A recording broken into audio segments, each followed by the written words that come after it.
என்னை வாழ வைத்துக் கொண்டிருக்கும் யூடியூப் நேயர்களாகிய உங்களுக்கு எனது பணிவான வணக்கங்கள். வணக்கம். நம்ம இன்னைக்கு என்ன பார்க்க போறோம்னா சினிமாவோட இன்னைக்கு கரண்ட் அப்டேட்.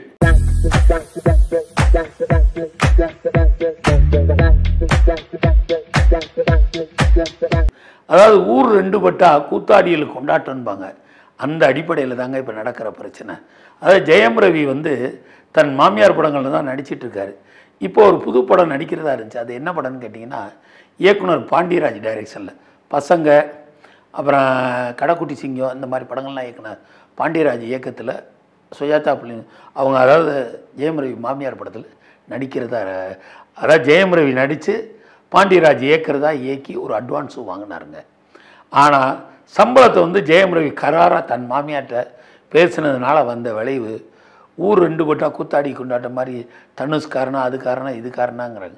ஆனால் எதுவுமே காரணம் இல்லைங்க. சம்பள பிரச்சனை இல்லை, இவங்க ரெண்டு பேருக்குள்ள இல்லை. உன்னை வச்சு இது வரைக்கும் படம் பண்ணதே லாஸு. அதனால் சம்பளம்னா கேட்காத அளவுக்கு நான் பார்த்துக்கிறேன் மாப்பிள்ளைனுக்கு, அதெல்லாம் நீங்கள் பார்க்க வேணான்னு சொன்னல.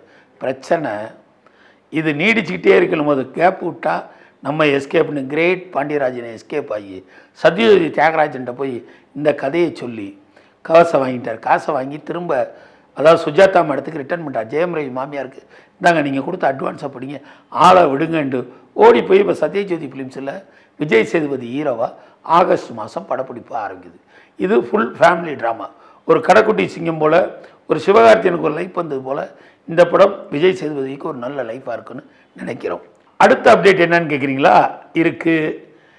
அதாவது இத்தனை நாட்களாக ரன் 2 பண்ணுவீங்களான்னு யோசிச்சுட்டே இருந்தவர் இப்போ ரன் 2க்கான வேலையில் கடகடன்னு இறங்கி ஹைதராபாத்தில் அதுக்கான வேலைகள் ஃபுல்லாக பார்த்துட்ருக்காரு.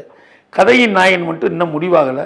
பட் மாதவன் இடத்துல யார் பண்ண போகிறாங்க என்ன, அதாவது ரன் யார் பண்ணுவாங்க, அதாவது இந்த ஏகப்பட்ட பேர்கிட்ட பேச்சுவார்த்தை நடத்திட்டு இருக்காரு.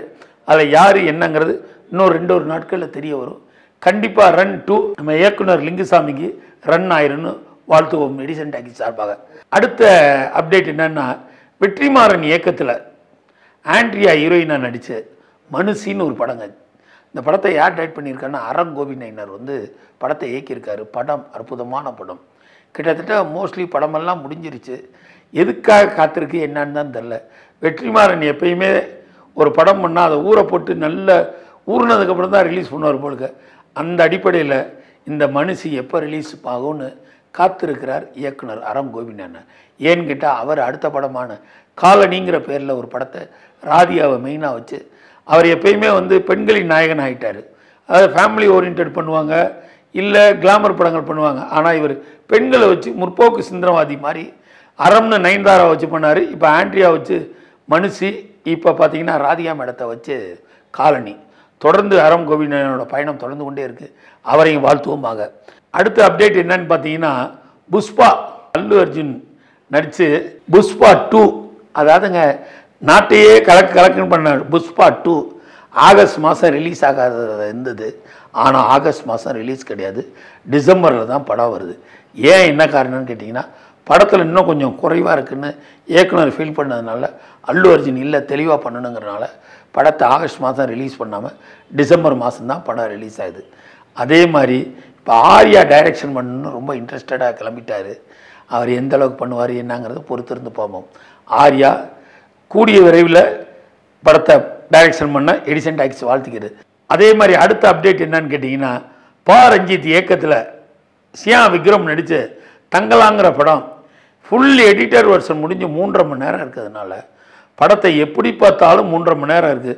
3.5 மணி நேரம் இருந்தால் படம் யார் பார்ப்பாங்க? ரெண்டாவது என்னன்னு கேட்டிங்கன்னா, அவர் முதல் முறையாக கோமணங்கம்னா கட்டி நடிச்சிருக்கிறதுனால வியாபாரமும் அந்த படத்துக்கு பெருசாகவும் இல்லை. படத்தையும் குறைக்கணும், படத்தை குறைச்சா தான் வியாபாரம் ஆகிற கடிச்சதுனால இப்போ திரும்ப ஒரு ஷிட்டிங் உட்காந்து தங்கலான் 3.5 மணி நேரம் படத்தை 2 மணி நேரம் 20 நிமிஷத்துக்கு உண்டான முயற்சியில் எடுத்துக்கிட்டு இருக்காங்க. அப்படி பண்ணால் தான் தங்கலான் பார்க்க முடியும்.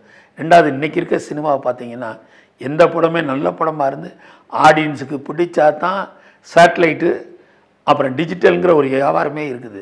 இப்போ சன் டிவி பண்ணுறாங்கன்னா அவங்கள்ட்ட டிஜிட்டல் இருக்கிறதுனால அவங்க பண்ணுறாங்க. சில படங்கள் இன்றைக்கி டிஜிட்டல் போகாதனால தான் தமிழ் சினிமா இப்போ தத்தளிச்சிட்டு இருக்குது. தங்கலானும் கிட்டத்தட்ட அந்த ரேஞ்சில் தான் கடந்த 1 வருஷமாக தத்தளிச்சது. இப்போ தான் ஒரு முடிவுக்கு வந்திருக்கு.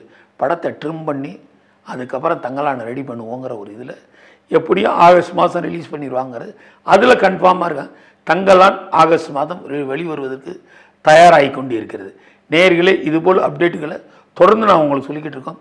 எடிசன் டாக்கீஸை பாருங்கள், சப்ஸ்கிரைப் பண்ணுங்கள், லைக் பண்ணுங்கள், ஷேர் பண்ணுங்கள். உங்களுக்காக நான், உங்களால் நான்.